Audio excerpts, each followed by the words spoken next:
Resident Evil can be a lot of things. At times, it can, for example, be a joyous, stress-relieving, action-packed romp of adventure and thrills.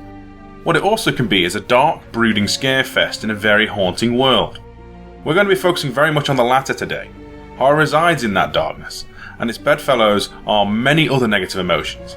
Sadness, rage, regret, loss.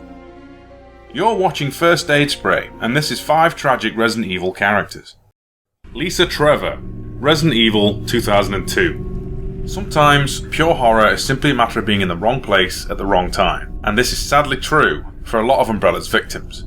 The company's inability to not look a gift horse in the mouth would cause many innocents to become little more than experimental fodder to them. This included a 14-year-old girl by the name of Lisa, the daughter of the esteemed architect who built Oswald E. Spencer's mansion, George Trevor. Arriving at the property before him, Lisa and her mother Jessica were immediately seized and subjected to the progenitor virus experiments. Whilst Jessica would lose her life almost instantly, it was Lisa who received a fate worse than death. She developed a resistance to the progenitor virus, which inspired Umbrella to meddle further. Mentally disturbed due to the trauma of constant experimentation, Lisa had an aptitude for attacking and removing the faces of Umbrella personnel that would pose as her mother in order to calm her. She would spend nearly 30 years being experimented upon, even selected for a procedure with the deadly NET parasite during the 1980s.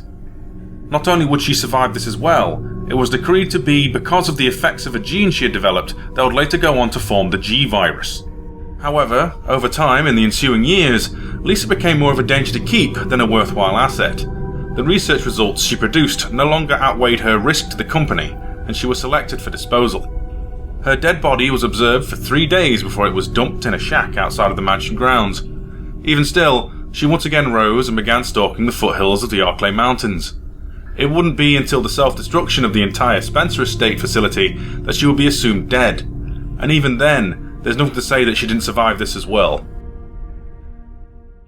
Alexander ASHFORD, Resident Evil Code Veronica. After the discovery of the progenitor virus, and with the military funding needed to get the Umbrella Corporation off the ground, the 3 heads of the company went their separate ways to compete to be the first to make use of their discovery. However, Edward ASHFORD struggled to continue to make the same levels of progress as his contemporaries, and knowing that his son Alexander was no virologist, it seemed that they would be inevitably left behind in the T-virus race when Edward passed on. In order to combat this, Alexander used his talents for genetic engineering to splice his own DNA with that of the ASHFORD matriarch Veronica to create a child, whilst encouraging the growth of genes that fostered intellect. The result was Alexia ASHFORD, a child prodigy who, at the age of 10, would become a senior researcher at the ASHFORD laboratory. It didn't take long for Alexia to fulfill her potential, developing her own T. Veronica virus that, once she was infected, would allow her control over other living beings. As she declared her intention to release it upon the world, Alexander's fears and paranoia led him to create anti-BOW weaponry to stop her. However, he would never get a chance to use this. Alexia's twin brother, Alfred, an accidental byproduct of the creation of his sister, discovered the truth of the siblings' origins and took his revenge on Alexander by capturing him. After subjecting their father to T. Veronica and deeming the results a failure, they contained what remained of him in a chamber underneath the ASHFORD Antarctic base. For the next 15 years, the screams emanating from his twisted form would go on to fuel rumours among the workers of a monster called Nosferatu. But the truth of the matter would always be more chilling than the tales. Robert KENDO, Resident Evil 2, 2019. In the original Resident Evil 2, gun shop owner Robert KENDO was so much of a redshirt that he got about 3 lines of dialogue in before his shop window exploded in a sea of undead and he became zombie lunch. As the first thing the player encounters, he was basically a way to demonstrate firsthand that nowhere is safe. Jump forward in time over 20 years to the game's modern remake, and like many side characters in Resident Evil 2, KENDO was completely redesigned and fit for another purpose. Gone was the stern face, the blood-stained slacks, and the sometimes sexist attitude. Now KENDO came across as a man on the precipice of losing everything. When Leon and Ada encounter him, Kendo's reason to point a gun at them becomes immediately clear as his infected daughter shuffles into view. She's still conscious and can talk, but is clearly too far gone. It's Ken Lally's distraught performance of the character demanding answers from our rookie cop hero that really transformed Robert's character into something truly impactful. Telling his daughter that her mother is sleeping and remarking that it's time to put her to bed too is heartbreaking. Even if you treat his What If DLC scenario as canon to give him a little respite, the man still had to lay to rest his wife and daughter amidst the horror of Raccoon City. A perfectly succinct but powerful demonstration of the chaos the outbreak caused. Albert Lester, Resident Evil Outbreak, File 2. If you ever needed proof of the Umbrella Corporation's infinite influence over Raccoon City, then the 2 Resident Evil Outbreak games are the perfect demonstration of that. They had their eyes, ears, and grubby fingers in absolutely everything, including a hospital on the outskirts of town that was the ideal site of several clinical trials of a specific strain of the T-virus, TJCCC203, that was designed with anti-carcinogenic measures in mind. Whilst he did take bribes from Greg Mueller, the Umbrella researcher, Dr. Albert Lester was more invested in the procedures as his terminally ill wife, Dorothy, had become one of his cancer patients. As a result of being in the trial, her cancer was miraculously cleared. Unfortunately, in the days following, she would mutate into a zombie and attack the staff, leading to the closure of the hospital. Lester himself would be saved from jail because of his connections to the pharmaceutical giant. In the ensuing years, Lester would return to the now decrepit and ruined hospital building, becoming therein infatuated with a massive T-virus infected plant that had overtaken its walls.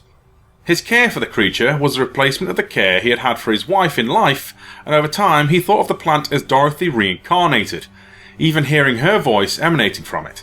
Feeding it small woodland animals wasn't enough, however, and he began stalking the mountains in a hood and with an axe, murdering travellers and hikers to sustain the plant. His mind lost not only to heartbreak, but also contracting the T-virus from his so-called reincarnated beloved, Lester would only find peace when he would be led to find the real body of Dorothy before finally being put out of his misery as the hospital collapsed. Sherry Birkin, Resident Evil 2.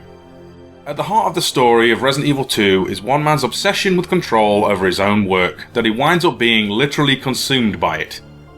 The issue with the G-virus, unfortunately, is that it is driven by a need to spread itself by implanting embryos into others.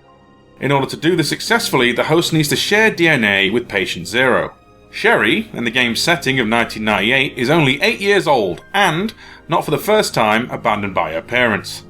At the behest of her mother, who is trying to deal with her now mutated husband, Sherry is left alone in the Raccoon City Police Department to fend for herself from any zombies and BOWs she might bump into, or, in fact, that might bump into her.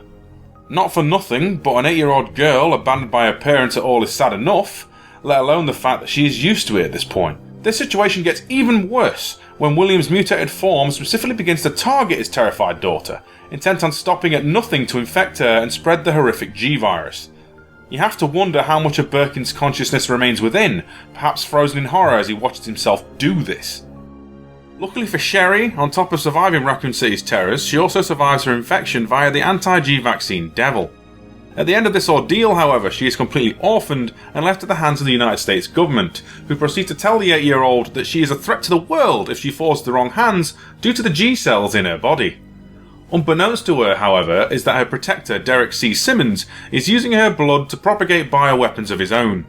It's not until 2009 that Sherry is offered freedom from custody. 11 years of her life completely lost. She forever wears the mental scars of that day and all that is wrought.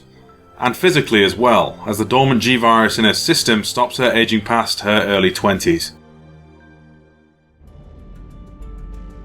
And those are just 5 examples of tragic characters in the Resident Evil universe. We know there's more, in fact we're already drafting up the next video.